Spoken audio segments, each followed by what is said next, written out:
प्रदेश में हुआ है कि दरगाह पर हमला, खबरों को तोड़ना, तो ऐसा लग रहा था कि फिर दोबारा 1992 वापस आ रहा है क्या। उसको लेकर के उसमें मुकदमा दर्ज हो गया है, उसकी जांच हो रही है, जो दोषी होंगे उनके खिलाफ कार्रवाई होगी।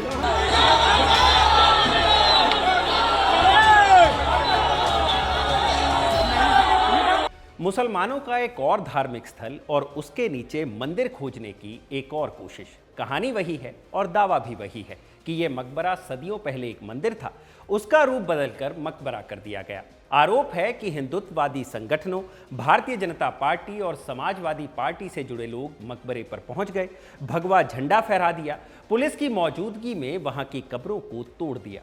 कुछ घंटों तक ये गुंडागर्दी चली और देखते ही देखते ये मकबरा एक विवादित ढांचा बन गया। बात उत्तर प्रदेश के जिला फतेहपुर की हो रही है, जहां ये सब 11 अगस्त को घटा है। जिन लोगों पर मकबरे में तोड़फोड़ करने के आरोप लगे हैं, उनका कहना है कि वो 16 अगस्त के दिन जन्माष्टमी को यहां फिर से आएंगे और 1990 की तरह कार सेवा को दोहराएंगे। बीजेपी नेता एसपी से कहते हुए सुने गए कि ये मुलायम सिंह यादव की सरकार नहीं है जो हम पर गोली चला दोगे, मगर जिस सरकार के नाम पर बीजेपी से जुड़े मुखलाल पाल पुलिस को धमका रहे थे, उसी सरकार के मंत्रियों ने जनता को आश्वासन दिया है कि आरोपियों को बख्शा नहीं जाएगा। आज खबरगांव समाचार के इस एपिसोड में बात फतेहपुर के नवाब अब्दुल समद खान के मकबरे पर ही करेंगे। बताएंगे कि 11 अगस्त को वहां क्या क्या हुआ, तोड़फोड़ अभद्रता किसने की, पुलिस की भूमिका पर क्या सवाल उठे। सवाल ये भी पूछेंगे कि कब तक हर मस्जिद, मजार, दरगाह के नीचे मंदिर खोजा जाएगा, ये सिलसिला कब थमेगा।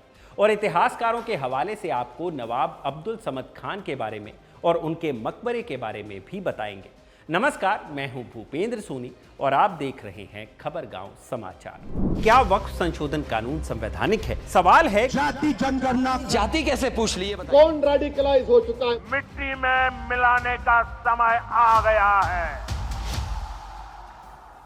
उत्तर प्रदेश के फतेहपुर जिले के आबू नगर मोहल्ले में नवाब अब्दुल समद खान का मकबरा है। 11 अगस्त को बजरंग दल, बीजेपी और समाजवादी पार्टी के नेताओं के साथ सैकड़ों लोगों की भीड़ यहां पहुंची।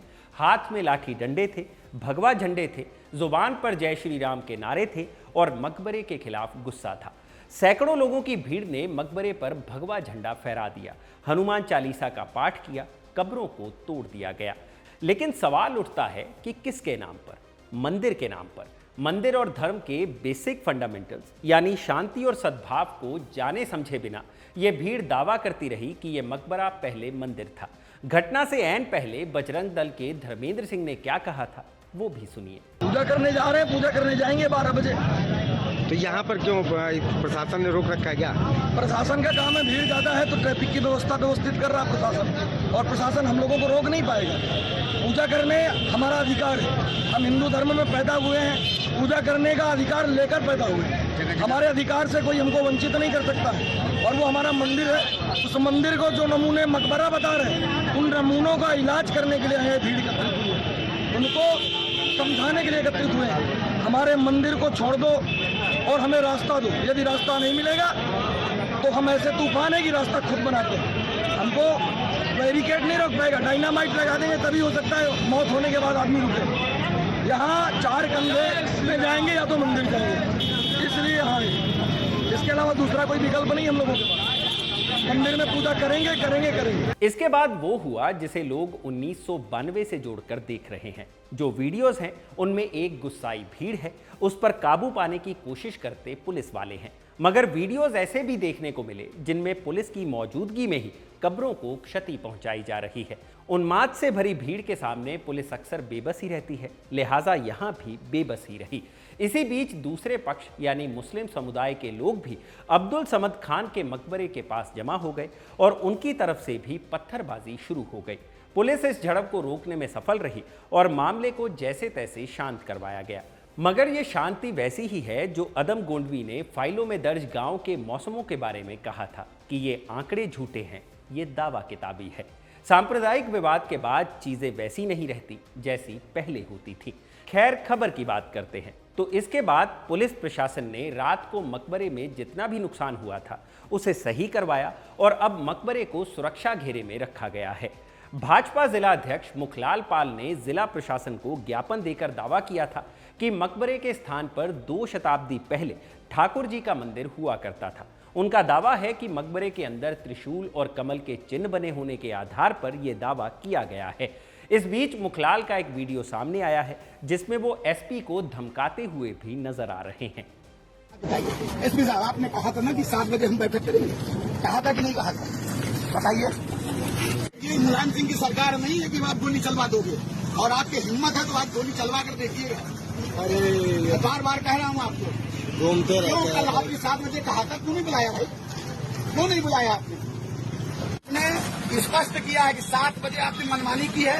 मैंने जिलाधिकारी महोदय को बताया है, उनको बताया जिलाधिकारी महोदय को कि मानवर, तो उन्होंने कहा मैं। इस मामले का आरोपी कौन है ये आगे जानेंगे। पहले जानिए कि इस पर पक्ष और विपक्ष की तरफ से क्या क्या टिप्पणियां की गई। भीम आर्मी चीफ चंद्रशेखर आजाद ने कहा है यह सत्ताधारियों द्वारा किया गया सुनियोजित सांप्रदायिक हमला है।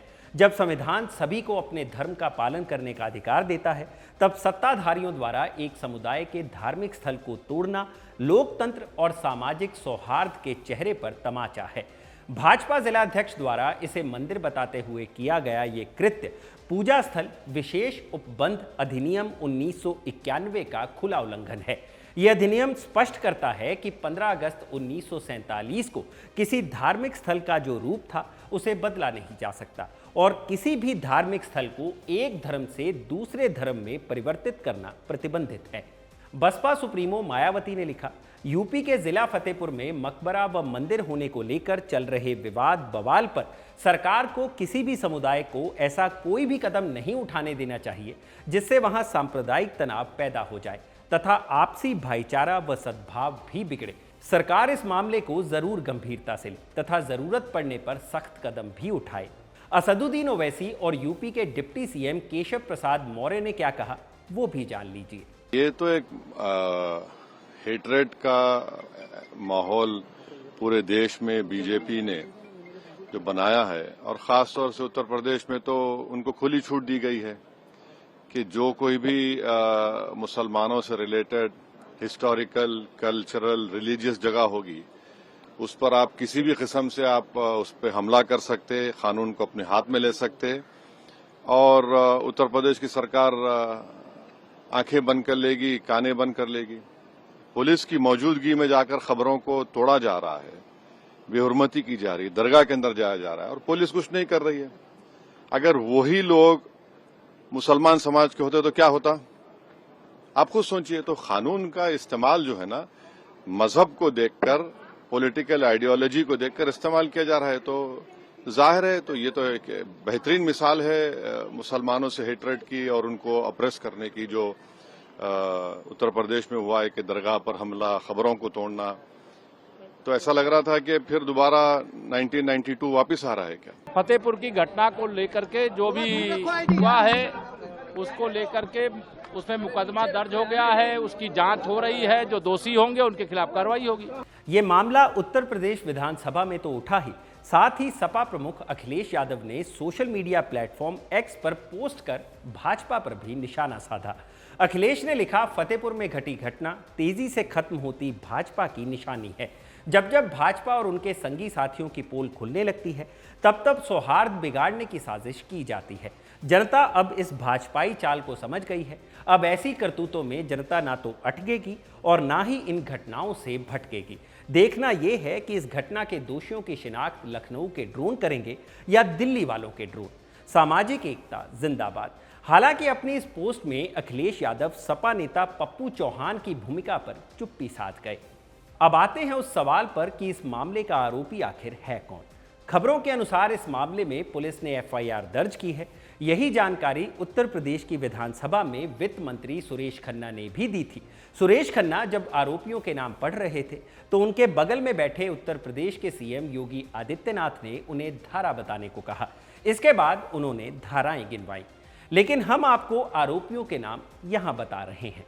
जो लोग आरोपी बताए जा रहे हैं उनमें शामिल हैं भाजपा नेता हसवा मंडल प्रभारी अभिषेक शुक्ला, बजरंग दल के संयोजक धर्मेंद्र सिंह, अधिवक्ता ऋतिक पाल, भाजपा सभासद विनय कुमार तिवारी, भाजपा महामंत्री पुष्पराज पटेल, जिला पंचायत सदस्य अजय सिंह उर्फ रिंकू तिवारी, आशीष त्रिवेदी, भाजपा युवा मोर्चा के महामंत्री प्रसून तिवारी, भाजपा के पूर्व अनुसूचित जाति मोर्चा के जिला अध्यक्ष देवनाथ ढाकरे और सपा नेता पप्पू चौहान। इसके अलावा 150 अज्ञात लोगों के खिलाफ भी एफआईआर दर्ज की गई है।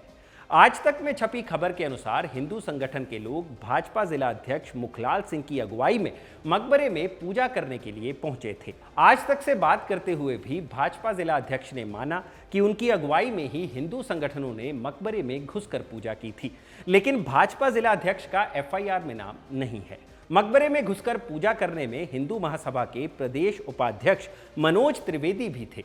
मनोज त्रिवेदी का वीडियो भी सामने आया था।